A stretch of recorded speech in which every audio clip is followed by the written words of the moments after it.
Бүгін Киевде Украина хабер саясатын әзірлігі Қырымда тарлар чоқ вақыт девамында Авдет адлы китапны тәқдим етті.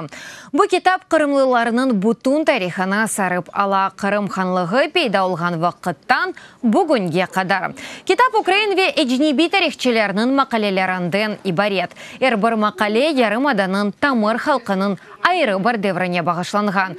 Китапның тиражы бин нұсқа істегенлер оны интернетте оқи біле.